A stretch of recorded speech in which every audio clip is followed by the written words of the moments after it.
Welcome to this episode of Lore Diver, the official POCGamer podcast, where I dive into the lore of some of the most popular game worlds in tabletop role-playing. Remember to like and follow this podcast, and that you can support POCGamer directly through Ko-fi and Patreon. This week, the continent of Garund from Pathfinder's Golarion. Now, disclaimer, as much as possible I will be sticking to 2nd edition lore for this, only dipping into the 1st edition to cover areas not yet fully expanded in the Lost Omens era of Pathfinder. Garund first appeared in the Pathfinder Chronicles era of Golarion, but has come into its own as a fully fledged subsetting in the Lost Omens era of 2nd edition Pathfinder, where its debut came in 2019's Lost Omens World Guide. In 2021, the Mwangi Expanse book released alongside a introductory level adventure, called The Threshold of Knowledge, and a full-on adventure pass, The Strength of Thousands. The latter was met with high scores in its reviews and was noted for its balanced approach to both combat and roleplay. In 2022, Garund has been visited again in Guns and Gears, Book of the Dead, and in the upcoming Lost Omens Impossible Lands. Now, for a big game, mainstream traditional RPG company to spend so much time and effort on expertly developing a non-European coded area while avoiding, limiting, or mitigating so many of the pitfalls and stereotypes that usually go into these things is unprecedented, and I have to give full recognition to the writers involved. Paizo has been killing it with this, and it's time really to get to part of why that is. First, some perspective. One of my chief complaints about the Forgotten Realms through the years has been the uneven development of the setting. Areas like the Sword Coast, the North, and the Heartlands get lots of time and effort spent on them, while other regions like the Chelton Peninsula, the Shining South, and others languish. Paizo was doing the opposite of that with Golarion. With the Lost Omens era, they're making an effort to create a whole world that players will find not only interesting, but full of places to be from and not just go to, and it's working. So let's do an overview of Garund's locations. Garund is a large continent located south of Eviston and west of Casmeron. To its west are the ruins of the ancient Aslan and the continent of Arcadia in the far west. The details currently available for the continent of Garund only describe the northern half of it in any level of depth. The southern half is still a place of rumors, unconfirmed travelers' tales, and snippets of information that leave you hanging. The northern half of the continent itself is comprised of parts of or all of 5 regions, these being the Golden Road, the Mwangi Expanse, the High Seas, the Impossible Lands, and Old Cheliax. The place is an African multicultural operation, and I will go into that in later episodes because there's a lot of information. Astoundingly, this region is home to not one,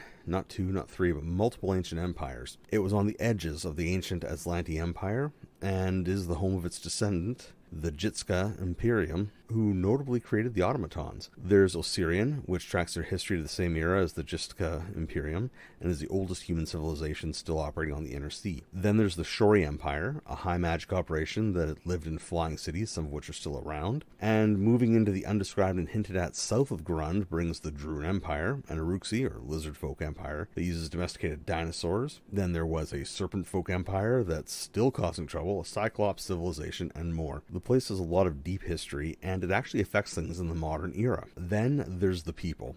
The population of the continent is phenomenally vibrant, and while it offers local variants of the classic ancestry such as dwarves and elves, they're sufficiently unique that you can't just look at them and call them a palette swap. Then there's the new stuff. Lizard folk have a name for themselves, the Uruxi. Gnolls, they call themselves the Holo. My favorite frog folk, the Gripply, they're there too. And they all come complete with their own cultures, whether described in art or in the actual text of the book. From outside of the Mwangi Expanse book, you have the automatons, you have skeletons, you have the Anati, which are in the book, and more. And to be honest, combined with the place's deep history, it makes for an incredibly inspirational location to both run adventures in and to be from. Now, my ideas on this setting, there's a lot of them. So, Garund is a complete setting unto itself, connected through trade, travel, diplomacy, and colonization to the inner sea setting and to the nearby continent of Casmeron and its civilizations. And I do mean a complete setting. You can literally base an entire Pathfinder campaign there and never run out of things to do, places to go, or adventure themes to develop. It is that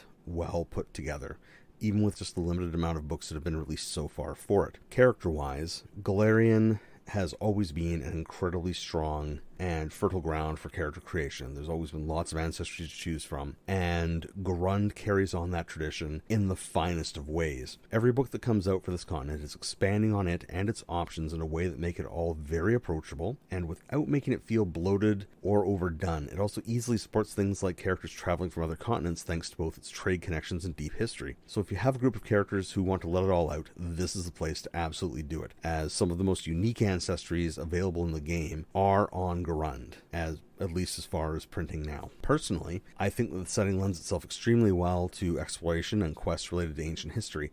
However, that's just me. The place is not static. There are active conflicts, active intrigues, and active struggles happening all over the continent in all of the regions that are a part of it. For example, in first edition, there was an adventure path called Pyramid of the Sky Pharaoh. It is referenced directly in the new material for Garund, in that, yes, the Sky Pharaoh was absolutely defeated. However, this left Osirian littered with formerly flying pyramids that fell out of the sky that are now packed full of monsters and ancient magic. On the west coast, you have all kinds of pirate and assassin and magic disaster things going on.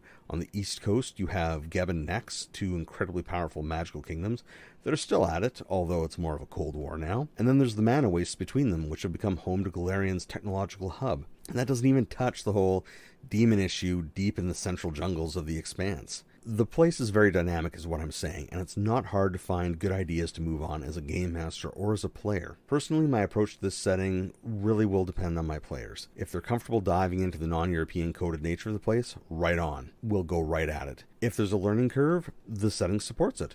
I'd start by going to places where there's a little better grounding for them, for example. I may start out on the Pirate Enclaves, on the Golden Road, or the Mwangi Expanse regions. Why, you may ask? Simple. They're good crossroads locations where characters can get their proverbial feet wet and learn about the larger area while still having some cultural aspects, pirates, and some European influences that keep them comfortable as they get used to a new setting. Of course, if they're heavy into magic and technology, we'll head over to the Impossible Lands. And on an extremely outside chance, Osirian is in my back pocket, on that odd chance that I have players that are deep into Egyptian history and Egypt and antiquity and want to go with a fantasy variant of it. Which brings me to the big idea about Garund. Garund works because it breaks stereotypes and embraces the fantasy reality of the game, and you have to lean into that to make it work. If you try to play it as a more conventional Tolkien or Gygax style fantasy setting, it's going to lose its luster and the setting isn't going to work because it's not designed to work that way. Garund, and by extension all the places in it and around it, work when you embrace them, and if you can do that, the payoff in terms of immersion, interest, and player engagement is going to be amazing. Where can you read more about this? Well, right now the best place to read about it is the new Lost Omens era books. This includes Lost Omens World Guide, Lost Omens Mwangi Expanse, The Book of the Dead, which just released, Guns and Gears, again, recent release, and the upcoming Impossible Kingdoms book. This covers almost all of Northern Garund except for the Golden Road region, which is fantastic. Naturally, they're available in physical and electronic formats. If you prefer electronic, they are available through Paizo's shop. Very cool. You can set up an account there. I did. Got a bunch of great books. Can't recommend it enough. Now, thank you very much for listening if you still are. I hope you enjoyed this week's content.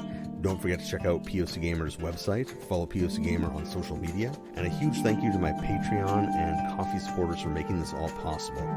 Next episode, we'll see us diving specifically into the Mwangi Expanse, talking about the unique peoples, locations, and things to do in that area.